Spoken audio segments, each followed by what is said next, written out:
नमस्कार मित्रों, आप सभी का स्वागत है हमारे इस YouTube चैनल श्री कृष्ण उपदेश। मित्रों, मैं श्रीमद् भागवत गीता का आप सभी को हर एक श्लोक का अर्थात रूप समझाने की कोशिश करता हूँ। मित्रों, मैं सुधीर वर्मा। मित्रों, भागवत गीता में 18 अध्याय और हर अध्याय वेद और सार है। इसे वेद या उपनिषद समझकर डरिए मत कि ये हमारे समझ से बाहर है। इसके हर अध्याय, हर श्लोक में आप अपने आप को अर्जुन समझिए, क्योंकि अर्जुन का हर डर, हर समस्या वैसे देखा जाए तो हमारी ही परेशानी है, और हर परेशानी का हल बता रहे हैं भगवान श्री कृष्ण। कृष्ण को सिर्फ अर्जुन का सारथी मत मानिए, उन्हें अपने जीवन का भी सारथी मानिएगा। मित्रों, उनके कहे के अनुसार हम और आप चलिएगा तो मैं दावे के साथ कहता हूँ कि सारी परेशानी आसानी से पार कर जाएंगे। यहाँ पर जीवन की सच्चाइयों पे बात की जाएगी। मित्रों, तो आइए मैं सुधीर वर्मा आपको ले चलता हूँ श्री भागवत गीता अध्याय 3 श्लोक नंबर 39वां। मित्रों, श्री कृष्ण बोले, हे पार्थ, इस प्रकार ज्ञानमय जीव आत्मा की शुद्ध चेतना उसके काम रूपी नित्य शत्रु से ढकी रहती है, जो कभी भी तुष्ट तृष्ट होता और अग्नि के समान जलता रहता है। मित्रों, मनुस्मृति में कहा गया है कि कितना भी विषय भोग क्यों न की जाए, काम की तृप्ति नहीं होती। जिस प्रकार की निरंतर ईंधन डालने से अग्नि कभी नहीं बुझती। मित्रों, ये ऐसी आग है जो कभी बुझती ही नहीं, इसलिए ज्ञान ढका हुआ है।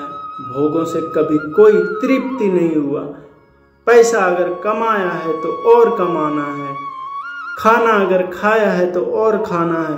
योग का कोई अंत नहीं होता, भोगों का कोई अंत नहीं होता, बल्कि ये मनुष्य का अंतर करके मानता है। जैसे आग को लकड़ी मिलता रहे तो वह जलता रहेगा, कभी बुझेगा नहीं। उसी तरह अगर आप इन भोगी के बढ़ाते हैं तो उसी तरह आपका जीवन जलता रहेगा। काम, क्रोध, मोह, माया, लोभ, इन सब को अपने वश में रखना ही एक तरीका है इन सब से बचने का। मित्रों, आइए समझते हैं 40वां श्लोक। श्री भगवान बोले, हे पार्थ, इंद्रिय, मन तथा बुद्धि इस काम के निवास स्थान है। इसके द्वारा यह काम जीव आत्मा के वास्तविक ज्ञान को ढककर उसे मोहित कर लेता है।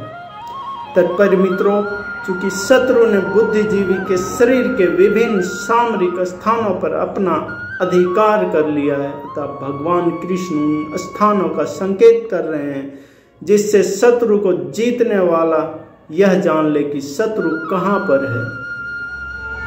मन समस्त इंद्रिय के कार्यकलापों का केंद्र बिंदु है, अतः जब इस इंद्रियों विषयों के संबंध में सुनते हैं तो मन इंद्रिय तृप्ति के समस्त भावों का आग्रह बन जाता है। इस तरह मन तथा इंद्रिय काम की शरण स्थली बन जाते हैं।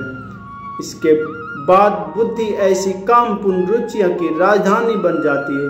बुद्धि आत्मा की निकट पड़ोसी है। काममय बुद्धि से आत्मा प्रभावित होता है, जिससे उसमें अहंकार उत्पन्न होता है और वह पदार्थ से तथा इस प्रकार मन तथा इंद्रियों से अपना तन्मय कर लेता है। आत्मा को भौतिक इंद्रियों का भोग करने की लत पड़ जाती है, जिससे वह वास्तविक सुख मान बैठता है। मित्रों, श्रीमद् भागवत में 10.48-13 में आत्मा के इस मिथ्या स्वरूप की अत्युत्तम विवेचना की गई है। जो मनुष्य इस त्रिधातु निर्मित शरीर को आत्मा स्वरूप जान बैठता है, जो देह के विकारों को स्वजन समझता है, जो जन्मभूमि को पूज्य मानता है और जो तीर्थ स्थल का आत्रा दिव्य ज्ञान वाले पुरुष से भेंट करने के लिए नहीं अपितु स्नान करने के लिए करता है, उसे गधा या बैल के समान समझना चाहिए। मित्रों, इसे हम और समझने की कोशिश करते हैं। मित्रों, इंद्रिया मन बुद्धि से सब इसके घर कहे जाते हैं।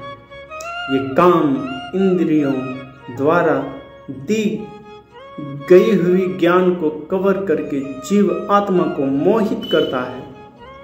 काम क्रोध जिसे विकार कमियां इंद्रिया मन बुद्धि में रहते हैं, ये इनका घर है जहाँ इसका निवास होता है।